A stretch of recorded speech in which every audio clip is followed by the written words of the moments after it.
pessoal, sou Daniel Mastral, escritor, conferencista e servo de Cristo Jesus. E hoje eu venho a trazer para vocês um tema que, até mesmo atendendo a pedidos de vocês, Daniel, explica melhor para a gente a história de Melquisedeque. Porque existe um mistério sobre Melquisedeque. Nós não sabemos a sua origem, não sabemos a sua linhagem, ele apareceu e desapareceu.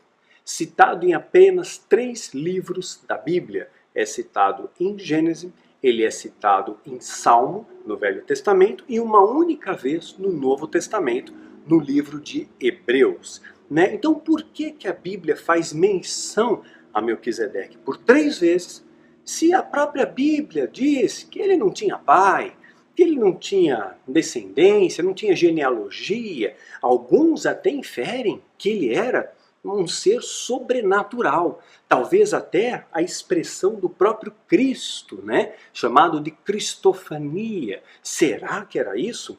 Vamos então entender melhor a história de Melquisedeque. Fica a dica para ver o livro, ler o livro, não ver o livro, Fator Melquisedeque. Vou deixar aqui para vocês. Leia o livro Fator Melquisedeque, vai expandir os seus horizontes, eu quero que você aprenda. Conhecimento, ele muda a nossa perspectiva do mundo ao nosso redor.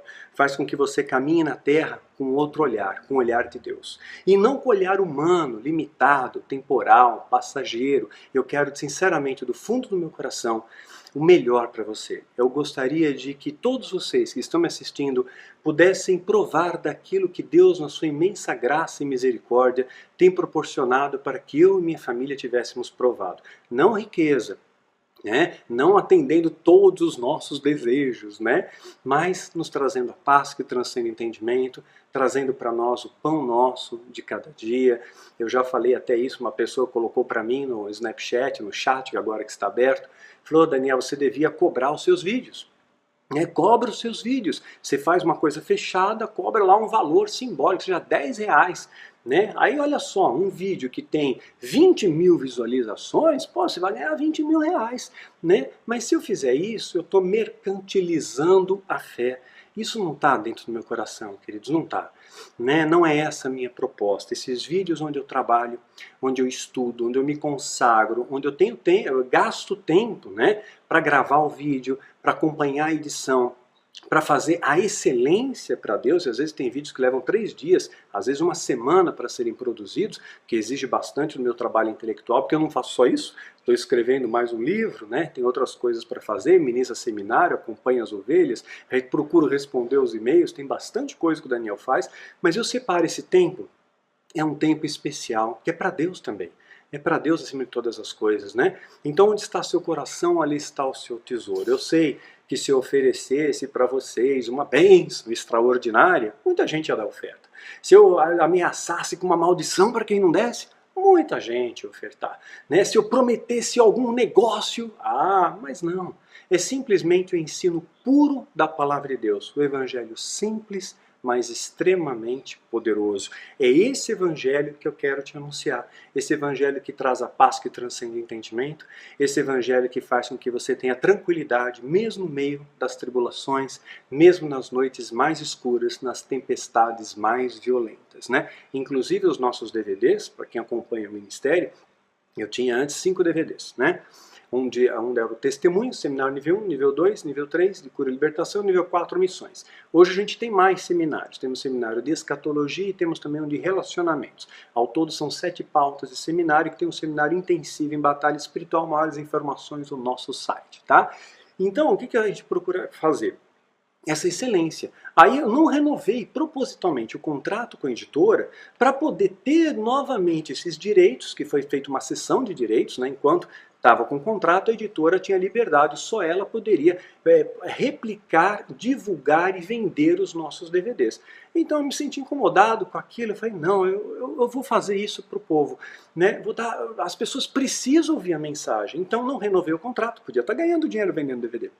Não renovei o contrato, disponibilizei todos os conteúdos dos nossos DVDs, estão no meu canal do YouTube, se inscreva no canal, tá todos lá, Então eu faço para a honra de Deus. Eu sei que se Deus é o Deus é o Senhor de todas as coisas, Ele vai tocar o coração daqueles seus escolhidos, para lançarem semente nessa trincheira, para que não falte o sustento para nossa casa, para que não falte o alimento sobre a mesa, nem a ração para os nossos bichinhos, que agora o Daniel tem até coelho em casa. Bom, vamos falar então de Melquisedeque, o mistério de Melquisedeque. Mas antes quero abrir um parênteses aqui. João 1,9 diz assim: ali estava a luz verdadeira. Quem é a luz verdadeira? Cristo, Jesus, que ilumina todo o homem que está no mundo. Então Jesus é a luz verdadeira que veio iluminar todo o homem que está no mundo. Todo. Não apenas um, dois ou três, mas todos que estão no mundo. Só que existe aqui, aí você vai dizer, puxa vida, peraí, mas será que é todo mundo? Todo mundo que esteja nele. Se você está nele, ele está em você. Então, aqui todo não há exceções. A exceção que existe é quando você não está nele. Quando você faz as suas escolhas erradas e você colhe as suas consequências também, né? Então, bênção e maldição, Deuteronômio 30, de 15 a 20. Bênção e maldição, vida ou morte, vitória ou derrota estão diante de ti, estão diante de mim. Escolhe o caminho.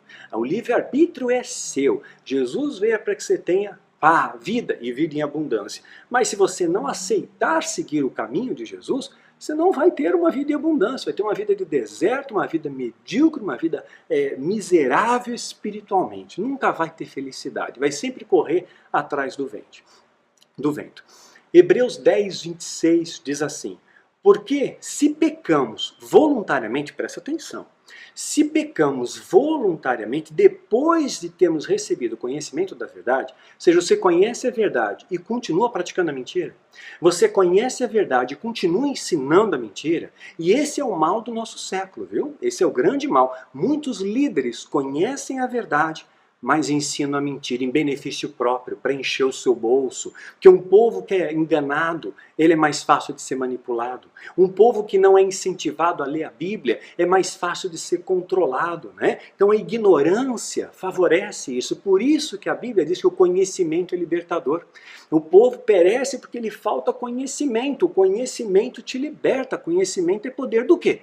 Da palavra de Deus. É esse conhecimento que eu quero partilhar com vocês. Pois já não resta mais sacrifício pelos pecados. Hebreus 10, 26. Está muito claro, aquele que pecar voluntariamente, Deus é amor, mas vai cair na justiça de Deus, que Deus também é justo. Então esse aqui é um pecado consciente, é um pecado teimoso, desobediente. Ele conhece a verdade e não pratica, não ensina a verdade, busca seus próprios interesses, achando que Deus é trouxa, que Deus é bobo, que eu vou enganar a Deus. Se acham tão espertos que acham que estão enganando até mesmo a Deus, não tem temor de Deus. Eu vejo verdadeiros absurdos serem ensinados nos altares, absurdos, e você sabe disso, que eu não estou mentindo.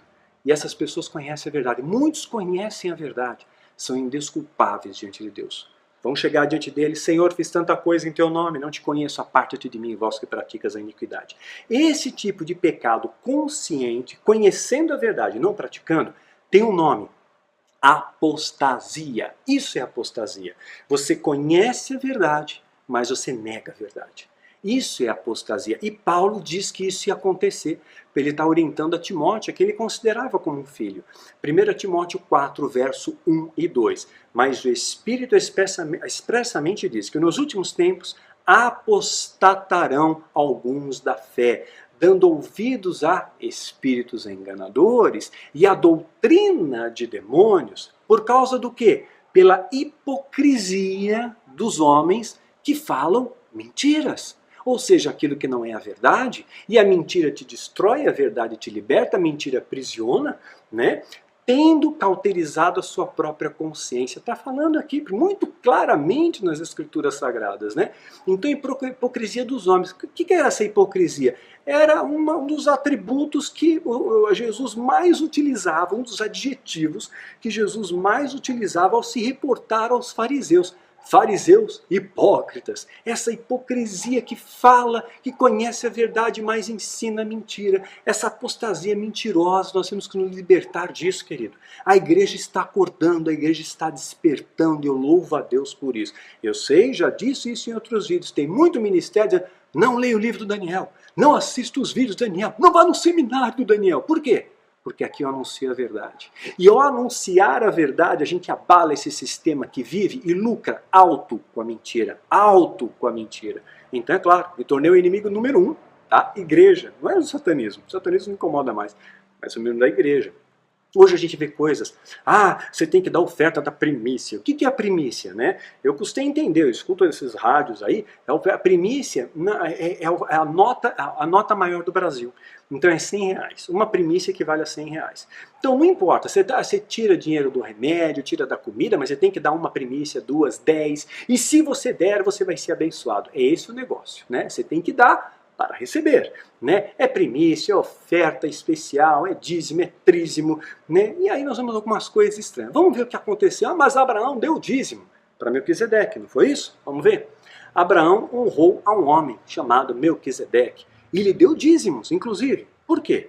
Quem era esse homem? E qual o contexto do dízimo nesta época, né? Melquisedeque era sem dúvida um personagem bastante misterioso nas Escrituras, como eu já disse, citado em 3 livros, Gênesis, Salmos e Hebreus. Melquisedeque é um termo hebraico que significa rei da justiça. Era rei de Salém e sacerdote de El Elyon, né? Então ele era rei e sacerdote. Interessante que era o mesmo ofício que Cristo vai representar, sendo rei e sendo sacerdote. Rei de Salém. Salém provavelmente seria Jerusalém. Salmo 76:2 nos dá uma pista disso. Em Salém está o seu tabernáculo, a casa de Deus, e a sua morada em Sião. Por inferência, Salém seria aqui uma referência a Jerusalém como nós conhecemos hoje. E ele era sacerdote de El Elyon. E ele provavelmente, então, era um sacerdote cananeu. Guarda essa questão. Cananeu, ele não era hebreu, era um sacerdote cananeu, tá? E era sacerdote de 2 entidades. El é uma entidade e Elyon outra. El Elyon não é um nome só, tá? Então El é uma entidade, Elyon é outra entidade. São 2 entidades muito cultuadas pelos povos da Cananeia. Então Melquisedeque era um sacerdote em Salém de 2 deuses, de El e de Elyon, né? E a Bíblia faz menção, né, em Gênesis, que ele era servo do Deus Altíssimo. Então Melquisedeque deve ser uma pessoa muito conhecida no seu tempo, muito respeitada no seu tempo, tanto que Abraão o reconheceu e não hesitou em fazer com ele, em associar-se com ele, em abençoar a ele. Não houve hesitação. Abraão tratou Melquisedeque como se fosse um superior a ele. Então ele era conhecido, ele era respeitado. Abraão não teve preconceito. Você não é hebreu. Você não adora o mesmo Deus Jeová que eu, o Yahvé, né? Não, você adora Elion. Quem é o Elion, né? Mas Abraão não teve julgamentos. Deus, ele conhece o coração, né? E existem muitas maneiras de Deus se apresentar no mundo inteiro, né? E ele está se fazendo presente em diversas culturas, em diversos aspectos religiosos, como um só Deus. Você pegar, por exemplo, o zoroastrismo, pegar os seguidores do Zoroastro e pegar o cristianismo, você vai encontrar grandes semelhanças entre eles. Havia um só Deus. Para os zoroastristas, um só Deus. Asura Mastra, o grande sábio, né? Então nós começamos a observar esse mover de Deus por toda a terra, né? Por toda a terra, trazendo o anúncio da sua salvação. Deus é amor e ele quer alcançar os perdidos. Leia Fator Melquisedeque, que vai expandir seus horizontes. Né? Fica claro, então, a extensão do amor sobre a terra, de Deus sobre a terra. Né? Então, Elion, El Elyon, perdão, eram 2 deuses cananeus, tá bom? Mas será que pode ter essa associação pagã? Vamos pensar José. José é do Egito. José é que tem uma conduta irrepreensível, ele é um dos heróis da fé e é o único que você não vai encontrar nenhuma linha na Bíblia repreendendo a José. Todos os heróis da fé têm os feitos e têm as suas falhas também, mas José não tem nada que reporte a uma falha dele. Ele sempre foi leal a Deus e sempre teve uma conduta linear e assim está registrado. E aí está escrito lá em Gênesis 41:45, e Faraó chamou José. Faraó chamou José e deu um nome para ele, Zafenate Paneia, e deu-lhe por mulher Azenate, filha de Potífera, sacerdote de On. E saiu José pela terra do Egito. Então José se casou com a filha do sacerdote egípcio. Julgo desigual. Julgo desigual, Daniel, e agora? Moisés se casou com Zípora. Zípora não era hebreia, lembram disso? Né? Zípora não era hebreia. Então, eu já falei isso em outros vídeos. Eu casei com um católico, e agora? Deus está vendo o coração, meu irmão. A gente tem que sair desse paradigma, eu já falei isso em outros vídeos. expanda seus horizontes. Às vezes o homem da sua vida, mulher da sua vida, talvez não vai encontrar necessariamente dentro da igreja evangélica que você frequenta. Ele pode estar no seu trabalho, ele pode ser o seu vizinho, ele pode ser, sei lá, o seu chefe, o seu colega de escola. Ah, mas ele é católico, ele é budista, mas Deus conhece todas as coisas e Deus transforma todas as coisas, né? E o amor é transformador. É algo que a gente procurou deixar registro na série Quilaim também. E fruto desse relacionamento de José com a filha do sacerdote egípcio, gerou 2 filhos, Manassés e Efraim. Lembram disso? Manassés e Efraim, eles se tornaram 2 patriarcas das 12 tribos de Israel. Então haviam 12 tribos, dessas 12 tribos, 2 dessas tribos, esses 2 homens se tornaram patriarcas, fruto de uma união contaminada, né? Olha só como Deus age. Olha só o mover de Deus, vai além dos nossos horizontes, além do nosso preconceito, do nosso racismo. Ah, aquele ali é muçulmano, aquele ali é budista, aquele ali é espírita, aquele ali é católico. Deus ama todos e Deus tem um plano para todos nós. Ou você acha que você, por ser cristão, ou se dizer cristão, é melhor do que os outros? Né? Se você comparar, acho que eu já falei isso em vídeos, eu não sei se falou no Snapchat, o homem é tão ruim quanto o diabo, tão ruim. Ou talvez até pior que o diabo. O diabo foi expulso da presença de Deus, o homem também foi expulso da presença de Deus. Ambos foram expulsos, tá? Então o que você acha que você é melhor que o diabo? Ah, porque Jesus morreu por mim. Será que morreu só por você? Né? Reflexão do vídeo lá dos Nefilins, pensa a respeito, tá bom? Reflexão do vídeo A Sentença de Adão, pensa a respeito. Será que foi só por você? Né? Para pensar. O homem capaz de estuprar. O homem mata com requintes de crueldade. O homem é capaz de abandonar o próprio filho, numa lata de lixo, na rua, um bebê recém-nascido, né? Ao sol, ao frio, ou dentro de um saco de lixo para morrer asfixiado. O homem é mau. O homem é cruel, né? Extremamente cruel. Aí, então, nós temos que avaliar as coisas, né? É só Deus que pode nos transformar, tá? Então a gente fica julgando, aquele ali, ou então demonizando tudo, achando que tudo é culpa do demônio. Tem a tua culpa também, tem as suas escolhas também, e a gente rotula muito, a gente inveja demais, a gente tem muito preconceito em nosso meio. Nós temos que nos despojar disso para poder provar a Deus, porque senão você nunca vai provar a Deus, porque Deus é santo, e se seu coração estiver corrompido com orgulho, com inveja, com altivez, com soberba, com julgamento, precipitados, você não vai ter Deus no seu coração nunca. Tá? E aí continua, né? Zacarias, também a gente vê que o próprio Messias, né? Ele também teria 2 funções. Jesus seria rei e sacerdote, narrado em Zacarias 6,13. E ele mesmo edificará o templo do Senhor, e se levantará na glória, assentar-se-á ao seu trono e dominará, e será sacerdote do seu trono, conselho de paz, e haverá entre ambos os ofícios. Ambos os ofícios, rei e sacerdote. Jesus, o único que pode ser rei e sacerdote, e aqui nós vemos Melquisedeque desempenhando o mesmo efeito. Saul tentou fazer a mesma coisa, não deu certo. Então não dá certo hoje, nos dias de hoje, né? O pastor ser pastor e ser político, não dá. Ou você vai ser político, ou vai ser pastor. Ou você vai ser rei, ou você vai ser sacerdote. Escolhe um caminho. Não dá para você fazer os dois, você vai fazer meia sola os dois. Vai ser mais ou menos um e mais ou menos o outro. É o que a gente vê e repete-se a história, né? A gente tem que aprender com os nossos erros, né? Aqui tem um mistério em Melquisedeque. Gênesis 14, de 18 a 20. Porque esse Melquisedeque era rei de Salém, sacerdote do Deus Altíssimo. Então ele servia a Deus.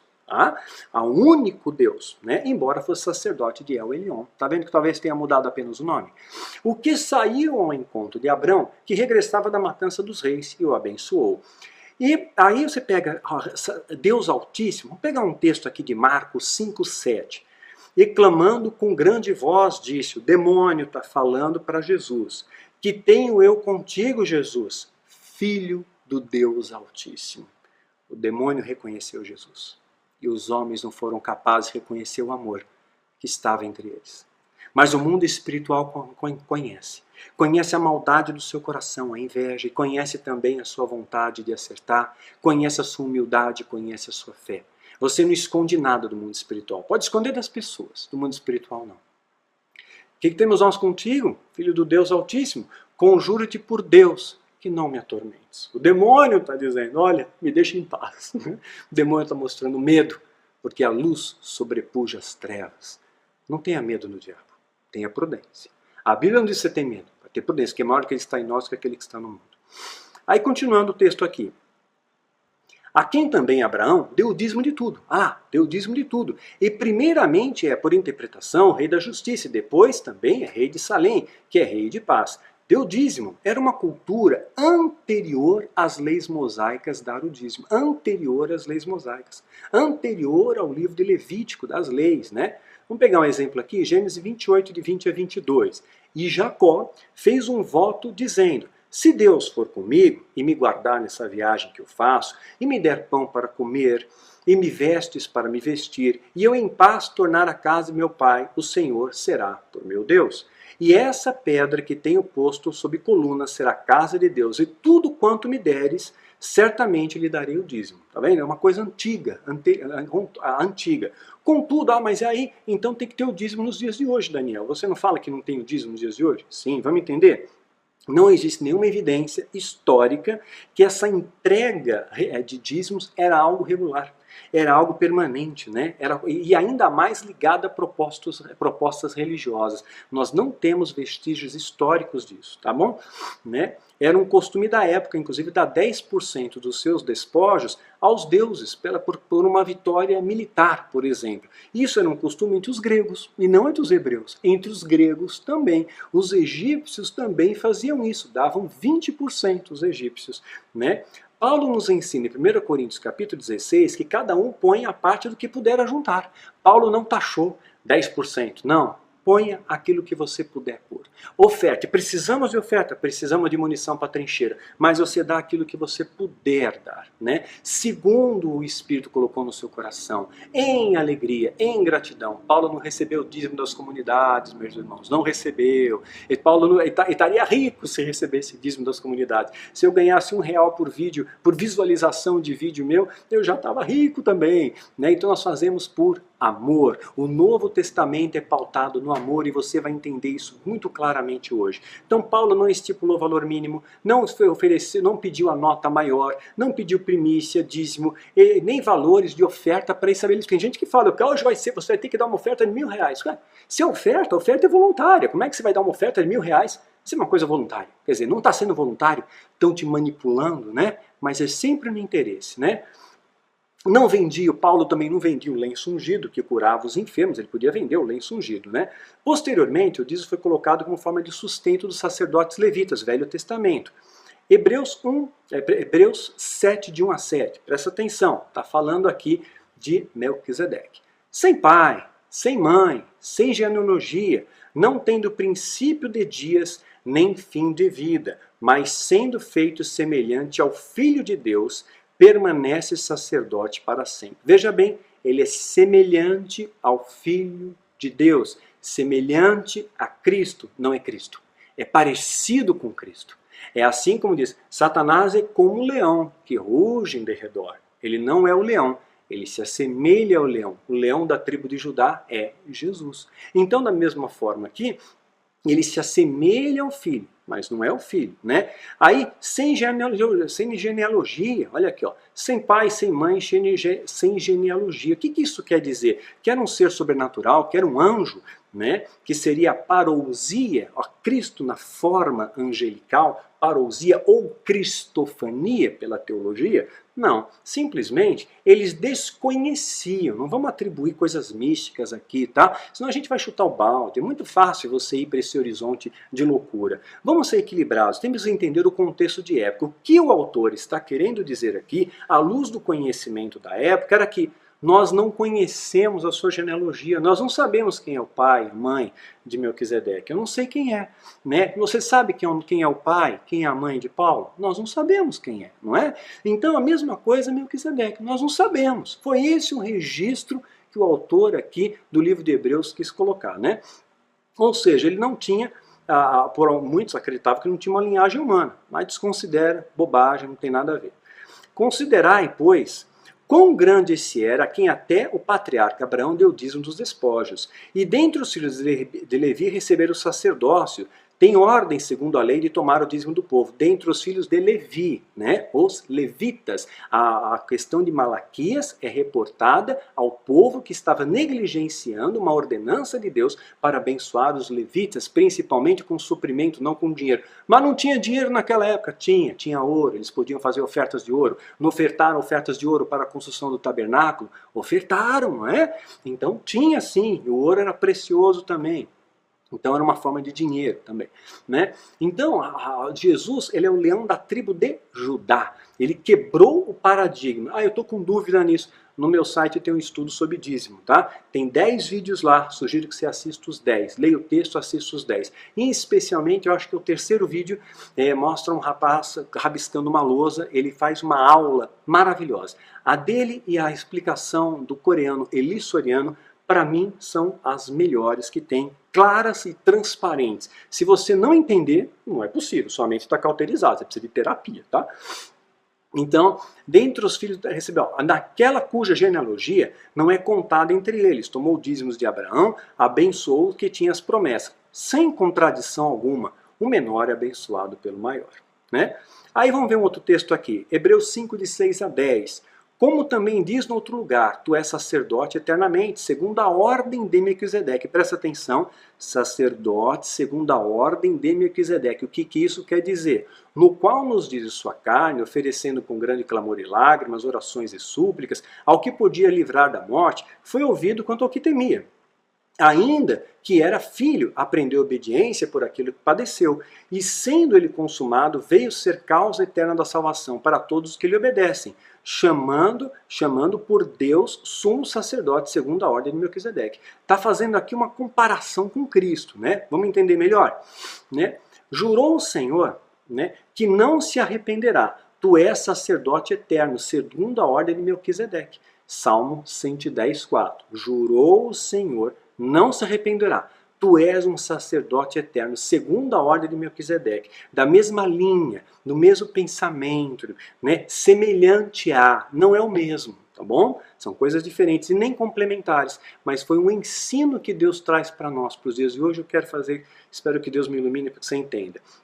Então, vamos pegar outro texto, Gênesis 14, 18. Melquisedeque era rei de Salém, trouxe pão e vinho, e esse era sacerdote do Deus Altíssimo. Então não quer dizer que Melquisedeque deu pão e vinho para Abraão, que ele fosse a representação de Cristo, né? Da mesma forma, nós vemos aqui que ele nasceu, a vida de Melquisedeque ocorreu antes do nascimento de Isaac. Então ele não era descendente da tribo de Levi, né? Levi foi um dos netos de Isaac. Então não tinha ainda as leis levíticas, foi anterior a isso. Ele era sacerdote aprovado por Deus, independente da sua linhagem, tá? Isso é importante pontuar. Melquisedeque era uma figura tipo Cristo, né? Mas não era o próprio Cristo. O fato de Melquisedeque ter oferecido pão e vinho a Abraão não significa que Melquisedeque fosse Cristo, né? Da mesma forma que Adão não era Cristo, embora Cristo fosse chamado de último Adão. São coisas diferentes. Vamos pegar o texto? 1 Coríntios 15, 45 a 48. Assim está também escrito: o primeiro homem, Adão, foi feito alma vivente. O último Adão, Jesus, né? Por um homem o pecado entra no mundo, por um homem o pecado sai do mundo. Esse é o segredo. Então, o primeiro Adão foi feito alma vivente. O segundo Adão foi espírito vivificante. Mas não é primeiro o espiritual, senão o natural, Adão natural. Depois o espiritual, segundo Adão, Cristo, espiritual. O primeiro homem da terra é terreno, o segundo homem, o Senhor, é do céu. O primeiro homem, Adão, da terra, o segundo é do céu. O qual o terreno, tais são também as terrestres, qual é celestial, também é celeste. Então Cristo não é Adão, né? Vemos aí coisas, uma correlação. Pecado entrou, pecado saiu, né? E aí vimos alguém segundo a ordem de Melquisedeque, semelhante a Melquisedeque, mas não é a mesma pessoa. Isso é importante pontuar isso. Romanos 5, 16 a 18. Além disso, em outra parte é relacionado o fato de que através de uma única ofensa, Adão, entrou o pecado no mundo e atingiu toda a humanidade, de forma análoga, através de um único ato de justiça de quem? De Cristo. A graça de Deus veio a ser derramada sobre todos os homens, né? Hebreus 7, 7, de 11 a 12. Se a perfeição fosse pelo sacerdócio levítico, pois debaixo dele o povo recebeu a lei, que necessidade haveria de outro sacerdote que levantasse segundo a ordem de Melquisedeque, a não ser chamado o nome de Arão, a não ser chamado segundo a ordem de Arão, pois o sacerdócio, sendo mudado, também é necessidade de mudança da lei. Então está mudando aqui que houve um conserto. Havia uma lei, né, e agora houve uma mudança da lei. Segundo a ordem de Melquisedeque. Como Melquisedeque? Melquisedeque deixou um legado, uma herança, uma lembrança no pensamento judaico ali. E Jesus vem e estabelece uma nova aliança. Não aquela. A aliança que Melquisedeque estabelecia, ele fazia como os outros profetas do Velho Testamento faziam também. Fazia oferendas de animais, de sacrifícios, de holocaustos. Jesus quebrou tudo isso, estabeleceu uma nova aliança, estabeleceu uma nova lei. Qual era a lei antiga? Vingança, olho por olho, dente por dente, por exemplo. Qual é a lei nova? Perdão, amor, compaixão, né? Antes os povos diferentes eram inimigos, e agora Jesus diz: amai uns aos outros, né? Se amardes uns aos outros, saberei que sois meus discípulos, né? Então, Jesus quebrou esses paradigmas. Ele falou com a mulher samaritana, ele tocou os leprosos, ou seja, as leis não transformaram os homens. Presta atenção nisso. As leis não serviram para transformar os homens. Não, eles faziam por mero ritual. E é o que muita gente faz hoje. Vai na igreja por ritual, reza o terço por ritual, acende a vela por ritual, faz a oração a Deus por ritual, né? Canta louvores por ritual. Finge que é crente por ritual. Ritual te mata, meu irmão. Você nunca vai ter uma experiência com Deus se você estiver preso aos rituais, né? É melhor obedecer do que sacrificar, né? Então aquela lei não promoveu transformação nos homens, mas a graça trouxe transformação. A graça promove uma transformação moral e espiritual. Sem hipocrisia, que era a marca dos fariseus. Não seja hipócrita. Melquisedeque foi sumo sacerdote de um sacerdócio imperfeito, que teve que ser mudado juntamente com a mudança da lei, e que regia. Isso se aplica ao velho concerto.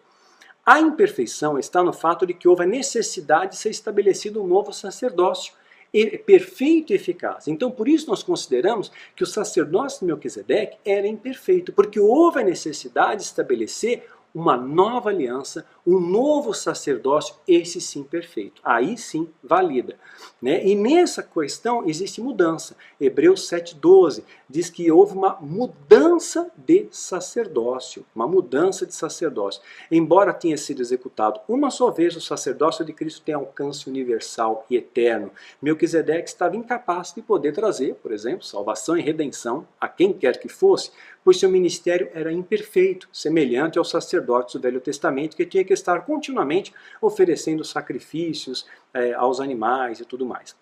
O sacerdócio levítico, assim como o sacerdócio de Melquisedeque, tinha um caráter temporário, exercido através de ministrações contínuas com sacrifício de animais e oferenda de alimentos. Hebreus 7,28. Porque a lei constituiu sumos sacerdotes a homens fracos. Olha o que está escrito. A lei constituiu sumos sacerdotes a homens fracos, mas a palavra do juramento que veio depois da lei constituiu o Filho perfeito para sempre. A graça que nós temos que viver hoje não é mais a lei. Jesus aboliu a lei, mudou o sacerdócio, Tem mais mistérios aqui. Enquanto o sacerdócio de Cristo ele é perfeito, eterno e único, realizado às custas do próprio sangue, como diz Hebreus capítulo 9, 24 a 25. Vamos ler? É mais fácil aqui, 22 a 25. E quase todas essas coisas, segundo a lei, se purificavam com sangue. Em derramamento de sangue não há remissão. De sorte que era bem necessário que as figuras das coisas que estão no céu assim se purificassem, mas as próprias coisas celestiais com sacrifícios melhores do que esse. Porque Cristo não entrou num santuário feito por mãos, figura do verdadeiro, porém no mesmo céu, para agora comparecer por nós perante a face de Deus. Então Jesus trouxe o verdadeiro sacrifício, né? A nova aliança. Né? E aí aqui continua. O que significa que o sacerdócio do Velho Testamento deu lugar definitivamente ao sacerdócio do Novo Testamento, da graça. Né? Por extensão, o velho concerto tornou repreensível, por isso ele passa a ser rejeitado, havendo sido abolido por Cristo, como diz em 2 Coríntios 13, 14 a 16. Mas os seus sentidos foram endurecidos, porque até hoje o mesmo véu está por levantar na lição do Velho Testamento, o qual foi por Cristo abolido. Acabou, abolido. Isso inclui dízimo também, tá bom? Inclui tantas coisas, inclui vingança. Quer seguir o Velho Testamento? Vai olho por olho, dente por dente. Quer seguir o Velho Testamento? O homem não pode aparar a barba, sabia disso? Quer seguir o Velho Testamento? Você não pode usar roupa misturando linho com algodão, não pode. Então, quer seguir o Velho Testamento? Vai ter um monte de regras ali. Aquelas regras viriam para preparar o povo para entender o sacrifício de Cristo. Né? Você vai continuar fazendo holocausto, matando os bichos ali, derramando sangue. Jesus já fez o sacrifício. Tudo aquilo veio preparar ao povo para compreender o plano de redenção que se culmina em Cristo Jesus. E trouxe sobre nós a redenção, o perdão, e nos lavou com seu sangue, nos purificou dos nossos pecados, levou no madeiro toda a maldição. Não é isso? Então o Velho Testamento passa a ser abolido. E hoje, segundo é lido Moisés, o véu está posto sobre o coração deles. Mas quando se converterem ao Senhor, então o véu se tirará. Então, enquanto você estiver na lei, você está com o véu fechado. Mas quando você se converte a Jesus, esse véu se rasga. Esse véu se rasga. E você passa a ver o mundo de um outro prisma, de outro olhar, sob o olhar do amor, do perdão, da compaixão, do arrependimento. Muito diferente desses discursos triunfalistas que a gente vê nos altares. Tá? Vamos ver outra coisa aqui. Hebreus 7,18. Assim, o ministério de Melquisedeque representa o ministério do Velho Testamento, a qual foi invalidado por Cristo por causa da sua fraqueza e inutilidade. Né? Aí, Hebreus 7, 17 a 19. Porque ele assim testifica, tu és sacerdote eternamente, segundo a ordem de Melquisedeque, porque procedeste o mandamento que é abrogado por causa da tua fraqueza e inutilidade, que nós falamos antes. Né? É isso que está escrito no texto de Hebreus 7, 17 a 19. Né?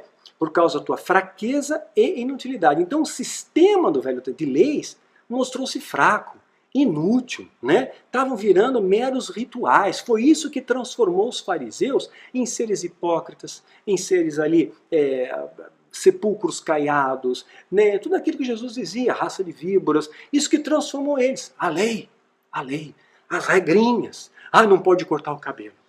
Tem igreja que não pode pintar a unha. Maquiagem, não, é do diabo. Brinco, não, é piercing, não pode. Tatuagem, nem pensar. Né? Músicas do mundo, não. Religiosidade. Isso te leva para o inferno. Quando você ama a Deus, você seleciona as coisas que agradam a Deus e que trazem paz ao seu coração. Então você retém o que é bom, mas você não finge ser cristão. Você pega e fala, eu não assisto novela, por exemplo, mas eu vejo pornografia na internet.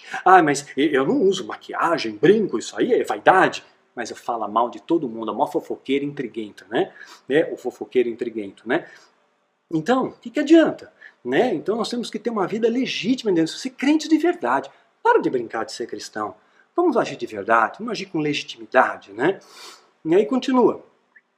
O mandamento é abdicado por causa da fraqueza e inutilidade, pois a lei nenhuma coisa aperfeiçoou. E desta sorte é introduzida uma melhor esperança para a qual chegamos a Deus. Qual é a melhor esperança? Jesus. Vamos ver outro texto aqui, Romanos 8, de 1 a 3, estamos acabando.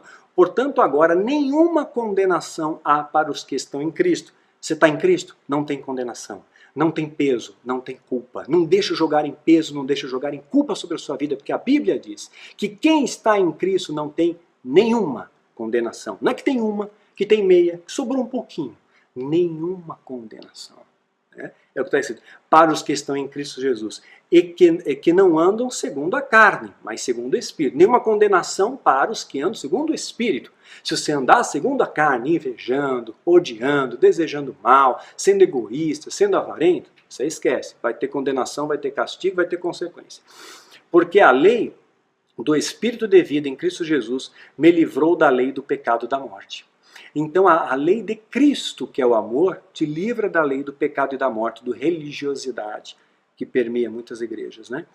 Portanto, o que era impossível à lei, visto como estava enferma pela carne, Deus enviando seu Filho em semelhança em carne do pecado, pelo pecado condenou o pecado na carne, né? Jesus ele transformou.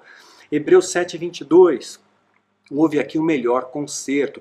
De tanto melhor aliança, Jesus foi feito fiador. Jesus fez uma nova aliança. Vamos pegar outro texto aqui, vamos deixar a coisa muito clara para você, muito clara. Hebreus 19, de 12 a 21. O livro de Hebreus é fantástico, gente, vale a pena você estudar. Não apenas ler, estuda o livro de Hebreus. Olha aqui. Por outro lado, o novo concerto foi aprovado e exaltado e glorificado. Vamos ver o que está escrito em Hebreus, lá, o texto que eu falei antes.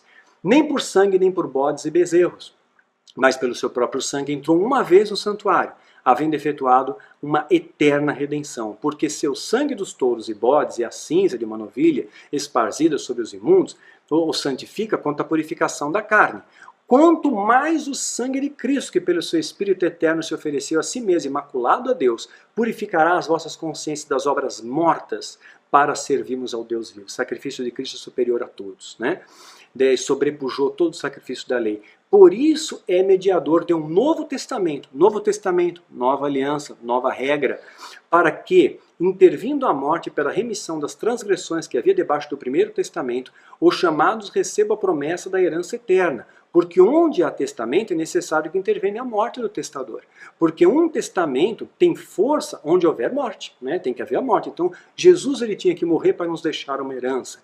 E terá algum valor enquanto o testador vive, por isso também o primeiro não foi consagrado sem sangue, porque havendo Moisés anunciado ao povo todos os mandamentos, segundo a lei, tomou o sangue dos bezerros, dos bodes, da água e da lã púrpura e tudo mais, né? Aí Jesus ele faz a nova aliança, então ele nos deixou uma herança, né? Hebreus 8, de 6 a 10, finalizando. Mas agora alcançou ele ministério tanto mais excelente quanto é mediador de uma melhor aliança, que está confirmada em melhores promessas nele. Porque se aquele da primeira fora irrepreensível, nunca se teria buscado lugar na segunda. Então teve que haver uma nova aliança, porque a primeira estava corrompida.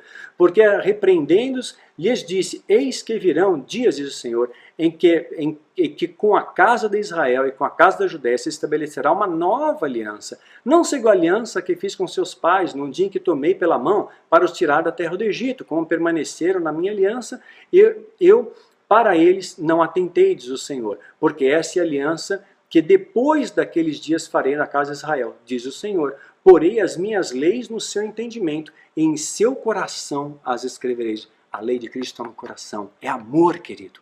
É amor. E viver o amor. Chorar com os que choram, celebrar com os que celebram. Eu lhes serei por Deus, e eles serão meu povo. Essa é a condição. 2 Coríntios 3, 5 a 9. Não que sejamos capazes por nós de pensar alguma coisa, como se nós mesmos, mas a nossa capacidade vem de Deus, vem dele, o qual nos faz também capazes de ser ministros de um novo testamento, não na letra, mas no espírito, não apenas o conhecimento, mas a prática, porque a letra mata, mas o espírito vivifica. É isso que nós temos que marcar. Que conclusão que a gente chega hoje? Jesus nos trouxe uma aliança perfeita. Essa aliança perfeita, essa aliança eterna. Ele nos deixou como herança a sua paz, a paz que transcende entendimento, uma vida em abundância, deixou o seu amor, a sua fé e a esperança. Esse é o evangelho verdadeiro. Essa é a marca do cristão. Isso é estar em Cristo, isso é andar no Espírito, e aí sim, nenhum mal chegará até você. Nenhum mal. Você vai estar nele, ele vai te proteger, ele vai te guardar, ele vai te guiar. Mas hoje a gente fala de evangélico, a gente imagina igreja cheia. Mas o fato de a gente falar em evangélico hoje não quer dizer convertidos, não é verdade? Porque o evangelho ele te confronta. O evangelho verdadeiro te confronta. O evangelho fala de renúncia. Você escuta falar isso nos altares? Renúncia? De falar de ajudar ao próximo? Não. Você ouviu falar de que você vai passar privações? Que você tem que obedecer a Deus a qualquer preço? Que você tem que passar por lutas? Porque se você falar isso, essas coisas não dão ibope. Falar que buscar santidade não dá ibope. Então vamos falar de vitória sem luta, vamos falar de unção sem santificação, de avivamento sem conhecimento. Vamos oferecer atalhos para o povo, vamos dar para eles aquilo que eles querem, vamos dar para esse povo pão e circo. Vamos fazer pirotecnia, vamos enganá-los e vamos cobrar taxas de proteção, vamos falar de maldição, vamos falar de coisas que assustam e vamos sacar dinheiro desse povo, porque Deus simplesmente está ali para resolver o problema deles. Deus existe só para resolver o problema e satisfazer o ego de cada um, como se cada um, né, fosse um centro do universo, fosse um pequeno Deus, onde todo o universo deveria conspirar para servir e atender todos os seus desejos e todas as suas vontades, inclusive Deus, sendo empregado dele. Porque eu vou determinar hoje que Deus te abençoe. Se você der uma oferta de R$1000, eu vou subir no monte e orar. Gente, mentira, estão te enganando. Isso é evangelho pífio, evangelho contaminado. O evangelho de Cristo é renúncia, é privação, é cruz, é escárnio, é perseguição. Está muito claro isso daqui, muito claro, né? Nós vemos hoje igrejas que são, na verdade, grandes auditórios de pessoas que simplesmente estão atrás das bênçãos do Senhor, só interesse. Mas Jesus diz, negue a si mesmo. Você escuta isso nos altares? Negue a si mesmo, tome a tua cruz, reparta o pão, reparta o que você tem, repartir o que eu tenho que ajudar aquele meu irmão, tenho que repartir, a Bíblia diz isso. Amar ao próximo, não se preocupar, não se preocupar não deixar de liberar perdão ao próximo, se preocupar com o próximo, sentir a dor do próximo, e se amar o próximo, chorar com os que choram, né? Devolver aquilo que você roubou. Imagina o dinheiro ilícito que você roubou, sabe? Na empresa, na política, e você se descrente, devolve o que você roubou. Isso é o verdadeiro cristianismo. Zaqueu fez isso. Zaqueu roubou e Zaqueu ressarciu 4 vezes mais quando ele se converteu. Aí você diz que você é convertido e o seu dinheiro é sujo, seu dinheiro é ilícito, seu dinheiro é fruto de trapaça, de corrupção, de mentira, de enganar o povo. Você não é convertido. Porque o evangelho verdadeiro diz que quando você se converte, você devolve, você restitui a quem você roubou, né? Você pede perdão a quem você ofendeu. Eu já te falei várias vezes, o único líder que pediu perdão para mim foi o Caio Fábio. Desculpa, fiz uma brincadeira que você não gostou, me perdoa, Daniel. O único. Agora, líderes que me roubaram, na cara dura, me roubaram, não foi pouco não. Líderes que me traíram, líderes que falaram mal de mim, me caluniaram. Perdão? Não, imagina, apóstolo não erra. Apóstolo, né? Não existe mais esse negócio no dia de hoje. Né? Tão diferente do que você escuta nos altares, na rádio gospel, na TV gospel. Eles só estão estimulando a sua ambição, o seu egoísmo, como se cada um fosse ali o centro do universo. A proposta sempre é a troca. Né? Você não conseguiu sucesso na vida? Pode deixar. Agora eu vou orar e Deus vai te dar sucesso, mas você tem que pagar a taxa. Taxa do sucesso. Da primícia, da dízimo, da oferta, é um monte de coisa para enganar o povo. Né? Então tem muita gente que está me enganando. Mensagem final para vocês, Mateus 5, de 10 a 12. Siga esse caminho. É estreito, mas eu te garanto, é recompensador. Bem-aventurados os que sofrem perseguições. O verdadeiro evangelho vai te trazer perseguições. Por causa da justiça. Quando você luta pela verdade, por causa da justiça. Porque deles é o reino dos céus. Bem-aventurados sois vós, quando vos injuriarem, quando falarem mal de você. E perseguirem, e mentindo, disserem todo mal contra vós. Mentindo, disserem todo mal contra vós, por minha causa. Exultai-vos e alegrai-vos, porque grande é vosso galardão nos céus. Pois assim perseguiram os profetas que vieram antes de vós. Né? Então, isso estabelece uma nova ordem. Jesus trouxe para nós uma nova aliança. E essa nova aliança significa suporta o cravo, suporta a perseguição, suporta as calúnias, e eu vou te dar uma coroa. E eu vou te dar um galardão. E eu vou te dar poder verdadeiro na terra. Vou te dar autoridade sobre os espíritos imundos. É isso que legitima a vida em Cristo.